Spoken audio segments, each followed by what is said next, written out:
Bom dia a todos. Hoje eu vou falar sobre um método de para justificar a geometria molecular de algumas moléculas. Uma grande quantidade de moléculas. Nós tivemos aula de revisão das ligações, da teoria de ligação de orbitais moleculares e de ligação de valência. Quando a gente teve essas aulas de revisão, elas demonstraram que a gente tinha a possibilidade de interagir átomos entre si, ou então átomos com outro tipo de núcleo, para formar ligações químicas. E atendiam a um tipo de conformação espacial que não criava muitas tensões.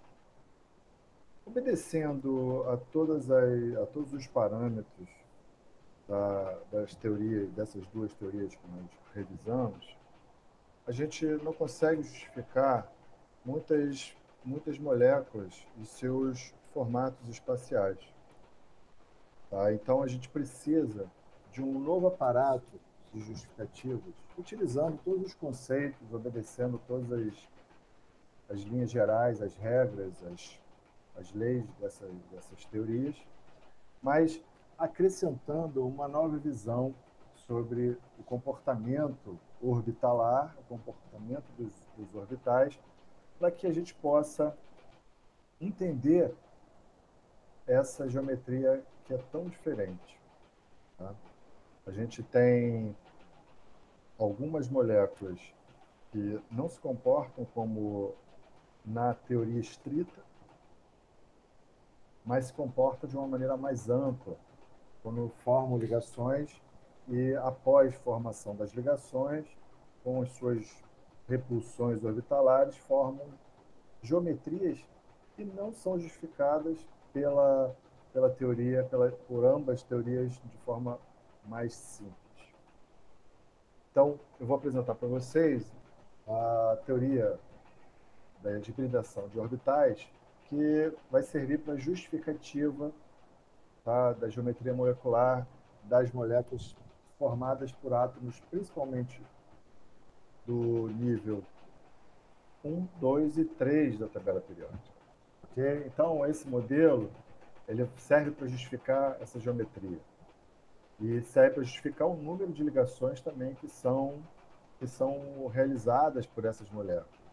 Se a gente pegar esse exemplo aqui do carbono, o carbono apresenta 4 ligações.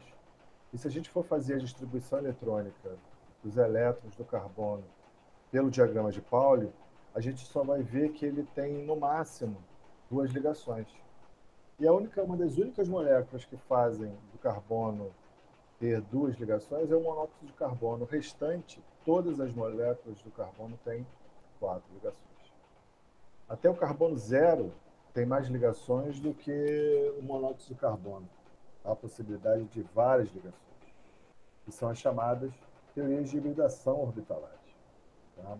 A gente vai trabalhar unicamente com orbitais sp, apesar de existirem outros tipos de hibridação que vocês vão ver na inorgânica. Mas, no caso da teoria que a gente vai trabalhar, do carbono, a gente só vai trabalhar com a hibridação dos subníveis S e do subnível P. Ok? Bom, eu trouxe aqui para vocês 3 moléculas simples: a amônia, a água e o metano. E a gente vai ver que, apesar da gente trabalhar apenas com o carbono, a gente também vai observar esse tipo de hibridação tanto no nitrogênio, tanto no oxigênio, como no flúor, no boro, no berílio, enfim, no alumínio até. Vários átomos, eles apresentam hibridação nas suas orbitais atômicas para que eles possam fazer e realizar as diferentes ligações e conformações geométricas no espaço. Tá? Apesar da gente ter aqui carbono, oxigênio, nitrogênio e suas distribuições eletrônicas apresentam no caso do nitrogênio, apresentam a justificativa para 3 ligações, ela não se corrobora com o formato molecular da amônia, por exemplo, que a gente tem aqui. Por quê? Porque apesar dele conseguir ter 3 ligações, essas 3 ligações, pela teoria de repulsão de pares eletrônicos, esses 3 pares eletrônicos eram os únicos que estariam no mesmo nível de energia. Então, como eles têm frequências idênticas, são os 3 pares de elétrons que sofreriam repulsão. Como esse estaria fora do nível de energia associado a esses 3 pares de elétrons, ele não estaria na circunferência, na esfera de repulsão eletrônica, já que ele são elétrons do subnível 2s. Então, como eles têm 2s e 2p, níveis de energia, frequências de energia diferentes, eles não estariam na mesma esfera de repulsão. Logo, esse par de elétrons não exerceria repulsão nesses 3 pares de elétrons. Logo, esses 3 pares de elétrons sofrendo repulsão entre si, adotaria uma conformação espacial de triângulo ou trigonal plana. Só que nesse caso aqui, da amônia, ela está sofrendo repulsão de todos os 4 pares de elétrons. Logo, tendo uma conformação tetraédrica. O que está acontecendo? Alguma coisa aconteceu aí. Da mesma forma, a água. Apesar da água ter 2 orbitais sempre preenchidos, que justificaria esses 2 pares de elétrons, formando ligações, e um terceiro, não incluiria esse segundo par de elétrons não ligante, que é pertencente ao subnível 2s. Nisso, esse segundo par de elétrons não exerceria repulsão nesses 3 pares de elétrons, e os 3 pares de elétrons também teriam uma conformação triangular. Mas o que a gente observa é um tetraedro. E o metano? O carbono, como a gente sabe, ele só tem 2 pares, só tem 2 elétrons no subnível P. Logo, obedecendo as leis de Aufbau e Hund, a gente preencheria os elétrons em 2 orbitais vazios, realizando 2 preenchimentos com consequências aos orbitais serem sempre preenchidos, e no máximo que a gente teria 2 ligações. Mas o que a gente observa no metano é que ele tem 4 ligações e geometria tetraédrica. O que está acontecendo? O que acontece nesse caso? Então, vamos ver. O que a gente vai ter aqui vamos pegar um átomo do segundo período da tabela periódica. O boro, que só tem elétrons S e, no máximo, P. O número atômico é 5. E se a gente realizar a distribuição eletrônica de Linus Pauling, a gente vai ter um elétron apenas no subnível mais energético. Ora, lembrando que a gente fez aqueles diagramas de formação de ligação, formação de orbital molecular ligante-antiligante, os únicos elétrons, o único elétron que pode fazer ligação é esse que está vazio aqui. Então, o boro só poderia ter uma ligação. O que a gente observa é que esse elétron aqui no subnível 2p é o único capaz de receber outro elétron e formar aquele diagrama que nós desenhamos na aula passada e formar ligação num orbital ligante. Mas o que a gente observa não é isso. A gente observa que o boro, na maioria das vezes, ele tem 3 ligações. E que ligações são essas? Que elétrons são esses? Se a gente aqui não tem elétron. O que a gente observa, na realidade, é que, como esses 3 elétrons estão no mesmo nível, esse elétron ele pode ser excitado para esse orbital vazio, e aí sim, nós teremos 3 elétrons desemparelhados. Vejam só. Aqui é o elétron como anterior, estado fundamental. Ele sofreria uma excitação, lembrando que isso é um modelo, não é isso que acontece. O boro, com 3 ligações, ele existe na natureza, e a gente o que os físicos e os químicos tentam fazer é criar um modelo de explicação para que haja 3 elétrons desemparelhados, como aqui, ó. Mas por que a gente precisa? Mas como aconteceria daquelas 3 ligações estarem uma equidistante da outra, sofrendo repulsão? O que vocês estão vendo aqui é que essas 3 ligações estão exercendo a repulsão uma à outra. E por isso que os orbitais aqui estão a uma distância de 120 graus. Ó, é um triângulo. A geometria espacial desse átomo de boro é trigonal plano. Mas por esse modelo, qual o modelo que a gente apresenta aqui?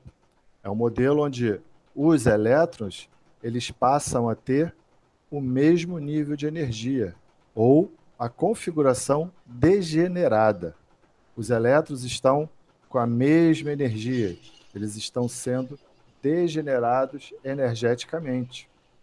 Essa degenerescência faz com que agora os 3 sofram repulsão. Essa repulsão faz com que esses 3 elétrons adquiram uma conformação espacial trigonal plana. E aí, cada elétron vai ter uma distância de 120 graus. Bom, o que a gente observa aqui é que houve a formação de 3 novos orbitais do tipo sp2. Esses orbitais do tipo sp2, esse nome é dado porque a gente mistura um orbital s e 2 orbitais p, por isso sp2. Eles não têm mais, eles não são mais nem s e não são mais p. Eles são orbitais novos do tipo sp2. São híbridos. Eles têm as características anteriores, mas eles não são mais nem S nem P. Como a gente. Nós temos características dos nossos pais, porque no momento da fecundação, 2 gametas se uniram e formaram um feto, um embrião. E esse embrião tem uma característica particular. Ele não é mais o pai, ele não é mais a mãe, mas ele é um embrião, um ser novo, que tem vida própria, que vai caminhar independentemente dos 2 pais, depois de um certo tempo. O que aqui acontece é que, e aí esse embrião que vai se transformar numa criança, um adulto, ele vai ter por toda a vida características paternas, mas não vão ser seus pais. Vão ter identidade própria, vão ter pensamento próprio, vão ter, enfim, uma vida própria. É o que acontece mais ou menos dentro dos orbitais sp2. Eles não são mais esféricos e eles não são mais lobulares, alongados, como no caso do orbital P. Eles vão ser um mesclado. A degenerescência dos orbitais e a formação de novos orbitais sp2. E eu queria que vocês prestassem atenção que esse orbital aqui, ó, não hibridizou. E ele vai continuar sendo orbital P. Ele não vai exercer repulsão em cima desses 3 aqui, ó. Só os 3 vão se repelir, formando uma base trigonal. E esse aqui continua sendo orbital P ortogonal, com 90 graus, a base triangular dos orbitais híbridos. Então, nós temos 2 tipos de orbitais preenchidos. Um tipo de orbital preenchido, que é o sp2, e um orbital vazio, orbital P.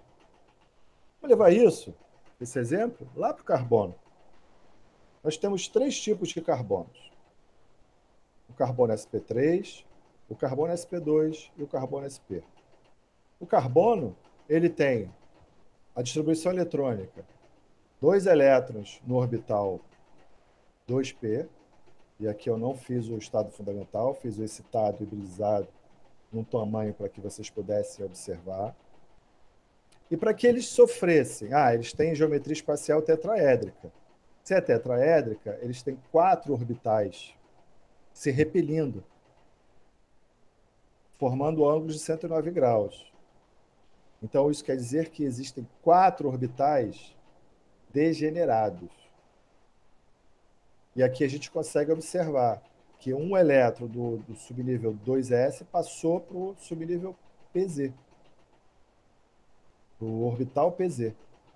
E a gente precisa fazer com que eles tenham essa conformação geométrica de tetraedro. O que a gente vai fazer é a degenerescência desses 4 orbitais. E aí a gente tem novos orbitais do tipo sp3 sofrendo degenerescência e exercendo repulsão entre eles. Logo, eles vão criar esses novos orbitais, lembrando que nós temos 25% de orbital S, 75% de orbital P. Esses novos orbitais, eles vão ter um formato parecido com o orbital P, mas um dos lobos muito mais esférico do que o outro, já que ele tem 25% de S. Bom, o que vai acontecer é que esses 4 orbitais vão exercer repulsão entre eles, vão se ajustar espacialmente, formando um tetraedro. Aqui. Esse tetraedro, como está demonstrado aqui, vai formar um nível de repulsão cujo ângulo vai ser de 109 graus, formar essa figura que a gente vai representar a partir de agora, não mais no formato de orbital, formando essa figurinha bonitinha que eu trouxe para vocês. Aqui esse carbono tetraédrico inscrito nessa figura tetraédrica de base, nessa pirâmide de base triangular. Um carbono do tipo sp3, ele tem um formato tetraédrico, tá? Todos os orbitais formam ligações sigma. Ligações sigma, só lembrando, são interações frontais de orbitais, né? Então, tem grande profundidade, rotação livre. Então, eles são só formados por ligações sigma e tem essa conformação espacial. Só existe orbital do tipo sp3 no carbono? Não.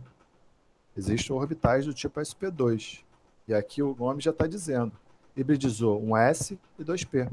E formou uma base geométrica de trigonal plano, com 120 graus entre os 3 orbitais híbridos.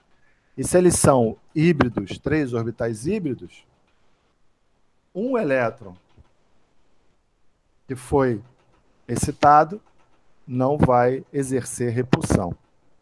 Porque nesse caso desse novo carbono do tipo sp2, ele tem 33% de S e 66,7% de P. E olha só o que acontece na degenerescência desses orbitais. Apenas 3 orbitais se tornaram híbridos. E aquele 4º elétron continuou no seu formato de orbital atômico do tipo P. Por ter um pouquinho mais de porcentagem de S, o lobo do orbital é mais esférico. Por ter mais S na sua mistura, na sua hibridação, esses orbitais vão ter características eletrônicas muito mais parecidas com o orbital S. Vão ter mais características de S do que o anterior. Logo, o orbital S é um orbital muito mais blindante, vai exercer uma força sobre o núcleo muito maior, o núcleo vai ficar muito mais atrativo, vai ter uma força eletronegativa muito maior, então esse carbono tem características eletrônicas eletronegativas maiores do que o sp3. Eu vou voltar a isso muito mais tarde, daqui a pouco, que eu vou falar sobre eletronegatividade de carbonos híbridos, tá bom? E aqui é o formato que ele adquire, parecido com boro. Olha lá, 3 orbitais híbridos se repelindo, e esse orbital que não hibridizou, que tem o elétron aqui desemparelhado, ele está ortogonal. Então ele é um orbital P, ortogonal a 3 orbitais atômicos do tipo sp2. Trouxe aqui uma figurinha mais bonitinha, decorativa, para que vocês pudessem observar. O orbital P, ortogonal a base triangular, o triagonal plano das três ligações aqui, ó. Isso aqui é visto de cima, o carbono visto com essa visão aqui, ó. O terceiro tipo é o tipo sp, onde você tem apenas um S e um P hibridizando. Então a gente vai formar dois orbitais híbridos do tipo sp. E vamos ter dois orbitais não híbridos do tipo P. Como é que vai acontecer essa degenerescência? Olha aqui. Apenas esse grupo vai sofrer repulsão do outro e esse grupo vai sofrer repulsão entre esses dois elétrons. Esse elétron e esses elétrons não exercem repulsão entre si, então eles ficarão em planos diferentes. Como ele tem muito mais S do que os dois anteriores, ele vai ficar muito mais esférico. O lobo, né, vão ter dois lobos, como P, mas sendo que um dos lobos vai ficar mais esférico do que tanto do sp3 como o sp2.